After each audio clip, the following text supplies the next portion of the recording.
Guys, welcome back to my channel Clinical Dentistry Hub. I hope you all are doing good. My name is Dr. Sabista Rabi and you are watching Clinical Dentistry Hub. So today I have brought you a very important and interesting content that today I am going to discuss about an important question which can come in your NEET MDS examination.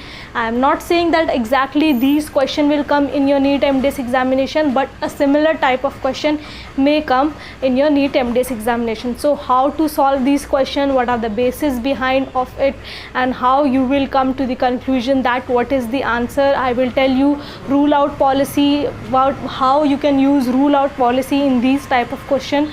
All this thing I will discuss in this video. So today I have taken the periodontic subject because so as to begin on with a lighter note, so that all people can feel light about it. So without wasting any time, let's begin today's video. Question over here says that which milestone of child coincides with eruption of first primary molar.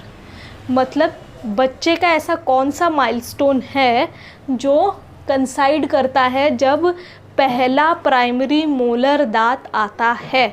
तो milestone मतलब बच्चे का support लेके बैठना, बच्चे का चलना, बच्चे का सपोर्ट लेके खड़े होना, बच्चे का सेंटेंस बनाना, ये सब जो है वो माइलस्टोन में आते हैं. इसका मैं आपको भी एक चार्ट दे दूँगी, वो आप लर्न कर लीजिएगा. तो the options are, first is making 3 to 4 word sentence, second is standing without support, third is bowel control, and the fourth is focusing on light.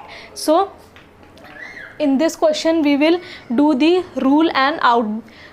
What we have to do is that as it is saying first molar which erupts around 40 to 16 months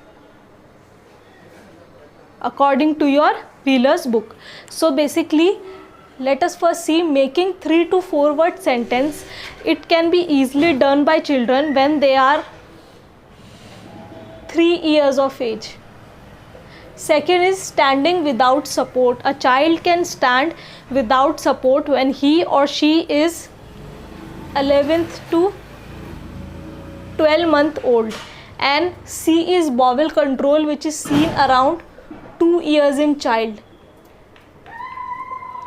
And the fourth is focusing on light. So all these option have to rule out, क्योंकि अब देखना है कि 14 से 6 महीने में इनमें से कौन सी एक्टिविटी बच्चा कर लेता है. ये नहीं कर पाता, रूल आउट हो गया. ये कर लेता है, रूल आउट हो गया. फोकसिंग ऑन लाइट नहीं कर पाता. तो ये सब ऑप्शन रूल आउट हो गए. तो हमारे पास क्या बचा? सेकेंड ऑप्शन जो इसके साथ सबसे ज़्यादा कोइंसाइड कर रहा है. So your answer will be standing without support coincide with the eruption of first primary molar.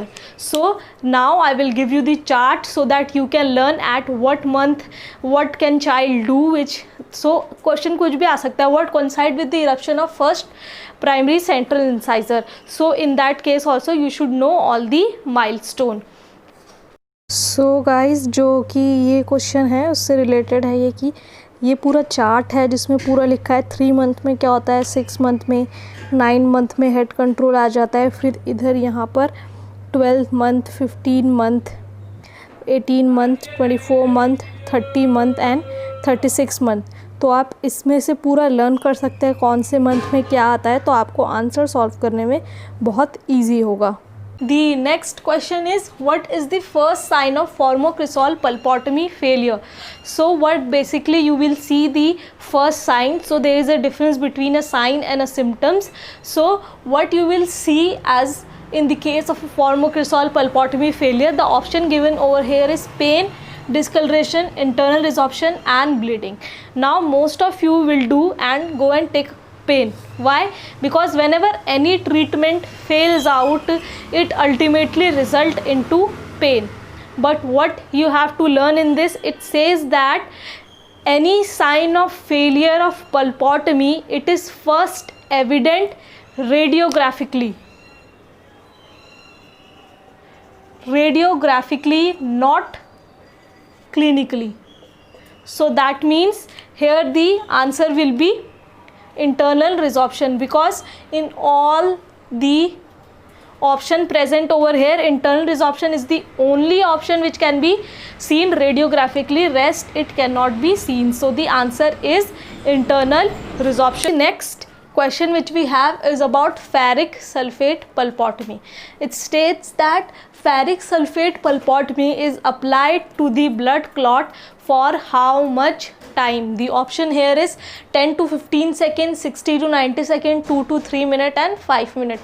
So basically, what if the question is about ferric sulfate pulpotomy and here it is about formocresol pulpotomy, it itself indicates that pulpotomy is an important topic. So if you want to learn pulpotomy, what are the types, indication, contraindication, which cases you have to learn, I will mention the link in my description. You can just go there and watch that video. You will get the concept clear of the pulpotomy. So here the from all of these options, the correct answer is 10 to 15 second is the correct answer. That means for 10 to 15 second you have to apply formocresol pulpotomy. As in case of formocresol pulpotomy, you have to apply the cotton pellet for 4 minutes, the ideal time, but in ferric sulfate pulpotomy 10 to 15 seconds. Please keep a note of it and remember it. Last question of today's session is that it says that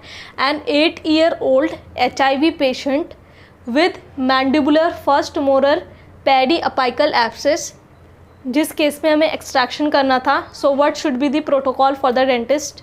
So the question says there is an 8-year-old child who has reported to you with a periapical abscess in the mandibular molar and it is concluded that extraction has to be done and what protocol is to be followed.